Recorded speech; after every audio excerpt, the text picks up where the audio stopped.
America prospered beyond anybody's belief. The kings and queens in England could not get their head around how America, isolated across the Atlantic Ocean, not participating in all their little wars and their little alliances, was prospering. And people were leaving Europe in droves and shiploads.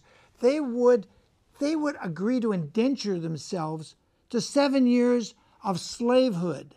It was called an indentured servant. And people would literally sign papers to be this boss or that boss's servant, a maid, horse trainer, or whatever, to get the passage to get from Europe to the United States. That's how great. And America is still coasting on that reputation made over 130 years ago. And the two brief periods where we managed to have no national debt, owed no bankers anything, and the bankers hated it. They arranged to have John Wilkes Booth kill Abraham Lincoln.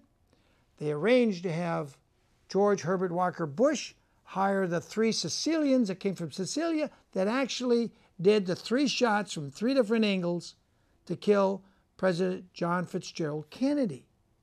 That's right. Lee Harvey Oswald was a fall guy. He had nothing to do with it whatsoever. All the history, you've been brainwashed by Walter Cronkite and all the other major media, I would call them yellow journalism television networks. It's lies. They're telling you the truth.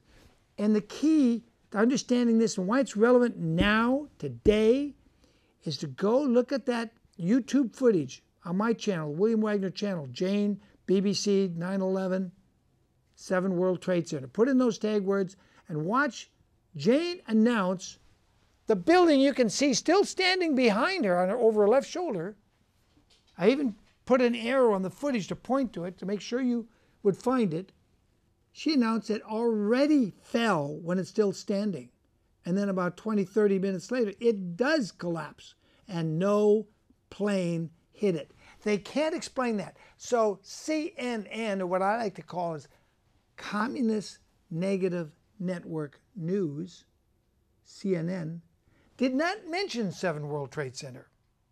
They did not mention that out in Pennsylvania, in Shanksville, Pennsylvania, where they allegedly, a 3rd airliner was shot down and crashed.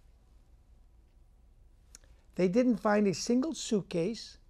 They didn't find an engine, a titanium steel engine that should have been laying there somewhere in the woods. They didn't find any trace. In fact, Wally Miller, the coroner for that county, I talked to 3 times. The first 2 times he said to me, I stopped being coroner after about 15 minutes. I couldn't find a fingernail, a bloody piece of hair, nothing, no bodies. How does a plane explode in the air and they find no bodies? Remember when the space shuttle came back entry and it broke up and spread across 8 or 9 southern states? They found the bodies. They even found the astronauts' heads still in their helmets, severed from the bodies, several of them. They found the bodies. And that burned all the way down from orbit, from the orbiting space, broke apart, and they still found the bodies. Badly burned, decapitated, all that ugly stuff, but they found the bodies. But in Shanksville on 9/11, this county coroner of that county could not find a drop of blood.